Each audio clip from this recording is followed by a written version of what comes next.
नमस्कार दोस्तों, आज का खुलासा न्यूज में आपका स्वागत है। मैं हूं नदीम अहमद और आज डालते हैं एक नजर 2 जुलाई की खबरों पर। इस समय जिनके हाथों में कलम होनी चाहिए, आज वे सड़कों पर भीख मांगकर गुजर बसर कर रहे हैं। अक्सर आपने बच्चों को भीख मांगते देखा होगा। कभी आप उन्हें कुछ दे भी देते हैं तो कभी डांट कर आगे चलता कर देते हैं। पर क्या कभी आपने ये सोचा है कि इन बच्चों की दुनिया कैसी है, इनके सपने क्या हैं? क्या ये भी अपनी उम्र के दूसरे बच्चों की तरह स्कूल जाना चाहते हैं? ये अपनी मर्जी से भीख मांगते हैं या इनसे ज़बरदस्ती भीख मंगवाई जाती है? भीख में मिले पैसों का ये क्या करते हैं? क्या कभी इन्होंने भीख मांगना छोड़कर कुछ और करने की भी सोची है? बड़े होकर ये क्या करेंगे? भारत के संविधान में भीख मांगने को अपराध कहा गया है, फिर भी देश की सड़कों पर बच्चे भीख आखिर कैसे मांगते हैं? बच्चों का भीख मांगना केवल अपराध ही नहीं बल्कि देश की सामाजिक सुरक्षा के लिए खतरा भी है। हर साल कितने ही बच्चे भीख मांगने के धंधे में जबरन धकेले जाते हैं। ऐसे बच्चों के आपराधिक गतिविधियों में लिप्त होने की काफ़ी आशंका होती है। पिछले कुछ दिनों से शहर के करीब आधा दर्जन नाबालिग बच्चे सड़कों पर भीख मांगते हुए दिखाई दे रहे हैं। गुरुवार सवेरे शामली के वर्मा मार्केट के बाहर दर्जन भर नाबालिग बच्चे खड़े दिखाई दिए, जिनके हाथों में कलम और किताबें होनी चाहिए थी, लेकिन वे कटोरा और भगवान की मूर्ति हाथों में लेकर आपस में बातचीत कर रहे थे। बच्चों की फोटो लेनी चाहिए तो वे अचानक भाग खड़े हुए। इसी दौरान एक बच्चे से बातचीत की गई तो उसने बताया कि वे गांव सिंभालका का रहने वाले हैं और कक्षा 3 में पढ़ता है। स्कूल बंद है और घर पर भोजन न होने के कारण वह और उसका परिवार भूखे पेट मर रहे हैं। यही कारण है कि वे पिछले 3 महीनों से भीख मांगकर गुजर बसर कर रहे हैं।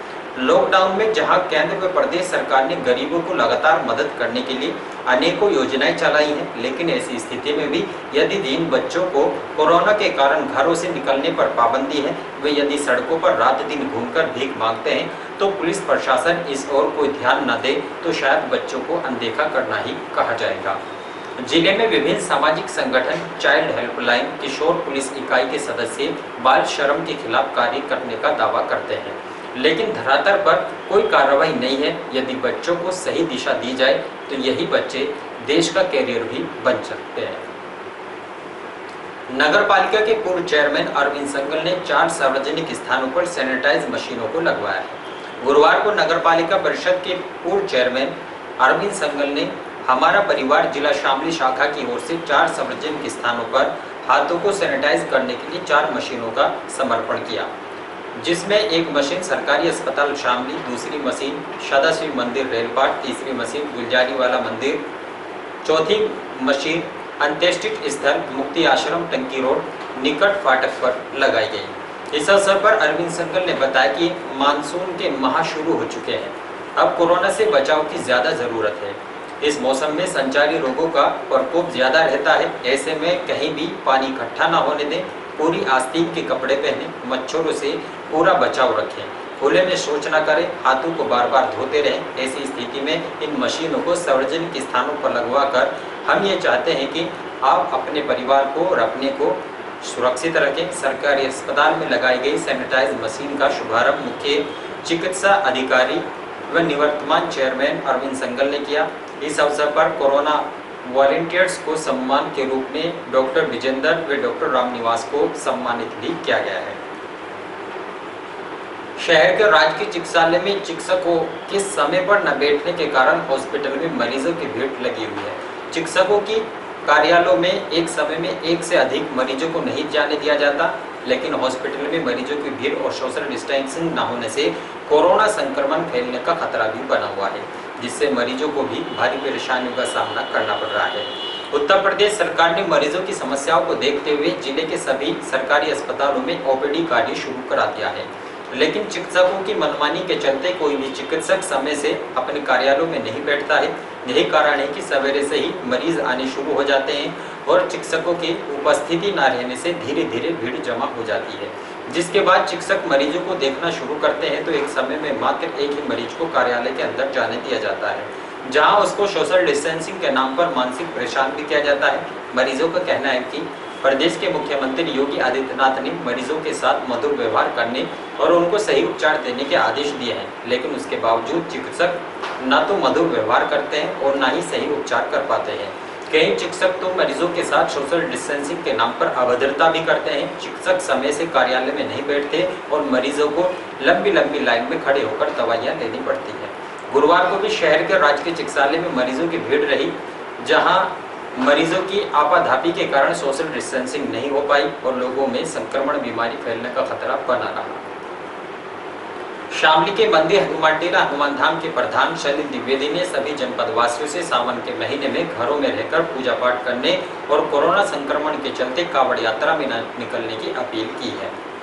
गुरुवार को उन्होंने कहा कि कोरोना वायरस का संक्रमण बड़ी तेजी के साथ फैल रहा है, जिससे अब तक लाखों लोग संक्रमित हो चुके हैं, जबकि हजारों लोगों का एक कारण अपनी जान गंवानी पड़ी। अभी भी कोरोना का संकट बना हुआ है। शामली में आगामी 6 जुलाई से सावन का महीना प्रारंभ हो रहा है, जिसमें बड़ी संख्या में गंगा में श्रद्धालु जन मंदिरों में जलाभिषेक करते हैं और हरिद्वार से कावड़ में गंगा जल भरकर शिव मंदिरों में अर्पित करते हैं। इस बार कोरोना वायरस के कारण ऐसी परिस्थितियां बनी हुई हैं कि कावड़ यात्रा इस वर्ष संभव नहीं है। उन्होंने कहा कि ऐसे में मेरी सभी श्रद्धालुओं से पुरजोर अपील है कि श्रवण माह के अंतर्गत आने वाले प्रत्येक सोमवार को अपने घर पर ही जलाभिषेक करें। उन्होंने कहा कि देश के प्रधानमंत्री और उत्तर प्रदेश के मुख्यमंत्री के दिशा निर्देश का अपने आप ने सभी ने पालन किया है।